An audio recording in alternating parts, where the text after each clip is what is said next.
This is teaching for women. So I'm going to read to you Romans chapter 13, and you should go read it as well. Let every soul be subject unto the higher powers, for there is no power but of Yahovah. The powers that be are ordained of Yahovah.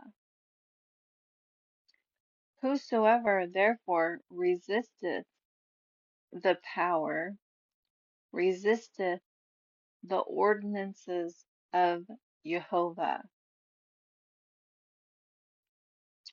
And they that resist shall receive to themselves damnation. For rulers are not a terror to good works, but to the evil. Wilt thou then not be afraid of the power? Do that which is good, and thou shalt have praise of the same, for he is the minister of Jehovah to thee for good. But if thou do that which is evil, be afraid, for he beareth not the sword in vain, for he is the minister of Jehovah, a revenger to execute wrath upon him that doeth evil. Wherefore you must need be subject not only for wrath, but also for conscience sake. For for this cause pay ye tribute also, for they are God's ministers, intending continually upon this very thing. Render therefore to all their dues, tribute to whom tribute is due, custom to whom custom, fear to whom fear, honor to whom honor. Owe no man anything but to love one another. The royal law, James chapter 2, verse 8. Fulfill the royal law and you do well, according to scripture, which I'm going to go over with you. For he that loveth another hath fulfilled the law. For this, thou shalt not commit adultery, thou shalt not kill, thou shalt not steal, thou shalt not bear false witness, thou shalt not covet. And if there be any other commandment, it is briefly comprehended in this saying, namely, thou shalt love thy neighbor as thyself. This is the royal law that fulfills all. Love worketh no ill to his neighbor, therefore love is the fulfilling of the law, and that knowing the time, that now it is high time to awake out of sleep. For now is our salvation nearer than when we believed. The night is far spent, the day is at hand. Let us therefore cast off the works of darkness, and let us put on the armor of light.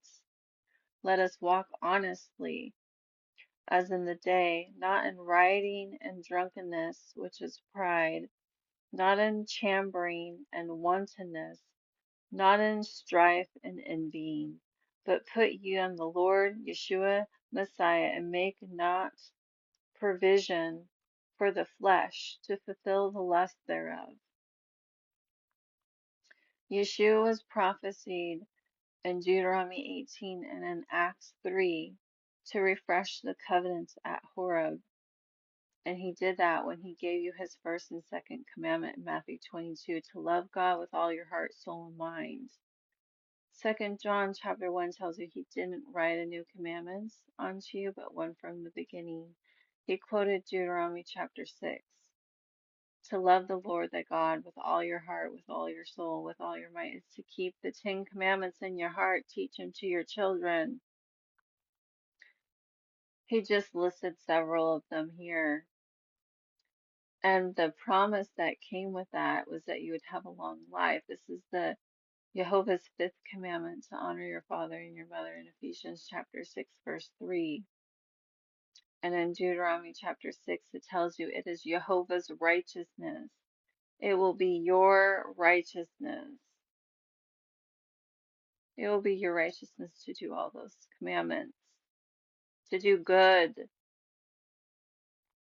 The second commandment, to love thy neighbor as thyself, the royal law. He quoted Leviticus chapter 19:15 through 18, like James chapter 2, verse 8 says, according to scripture. It's not to be respecters of persons. It's to do no unrighteous judgment that Yeshua rebuked the Pharisees for doing in Matthew 15 and Mark 7, rebuking his disciples for unwashed hands, commandments of men over commandments of Yahovah. Do righteous judgment, judge by his righteousness. Yeshua's first commandment he gave you, the Ten Commandments. Rebuke your neighbor when you see them sin so they don't suffer sin upon them. Rebuke them instead of stoning them. Love thy neighbor as thyself. I am the Lord. Verse 19. Or no, that's verse 18.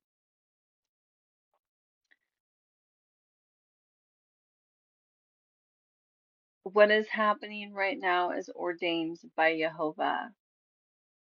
He's punishing the people because of their evil, wicked ways, because they've forsaken the holy covenants, because they do pagan idolatry.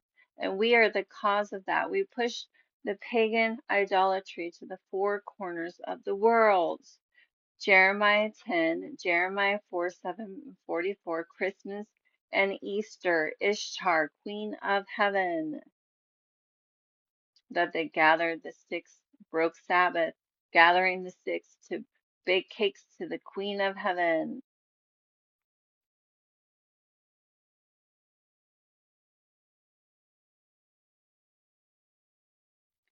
The world has forsaken the Holy Covenant. That's why they no longer know or seek his Spirit of truth. In John 14, he said, if you love me, keep my commandments, and I pray to the Father to send you another comforter, the Spirit of truth, that the world neither seeks or knows, because they no longer keep his commandments.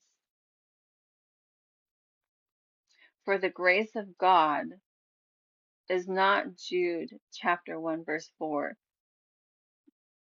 For it says, ungodly men will creep in unaware, turning the grace of God into lasciviousness, which is unbridled lust, wantonness, shamelessness. You can come before the Lord in your sin and be shameless because you have undeserved favor. It's written that ungodly men are going to do that. The grace of God in Titus 2 is G5485, divine influence upon your heart.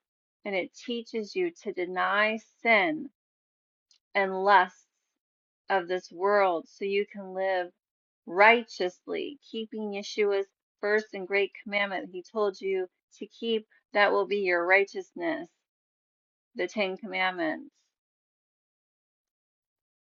so you can live soberly, without pride, righteously, and godly in this present world. 1 John chapter 2 verse 3 and 4, and this is how we know him, when we keep his commandments. And those who say they know him and keep not his commandments are liars, and the truth isn't in them. This is why the world neither seeks or knows him any longer. This is why when the world comes before Yahovah, when for judgments,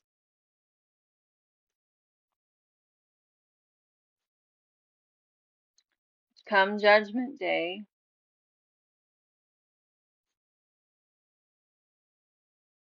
what do you think he's going to say? Do not think he's going to say, depart from me, you worker of iniquity. I never knew you.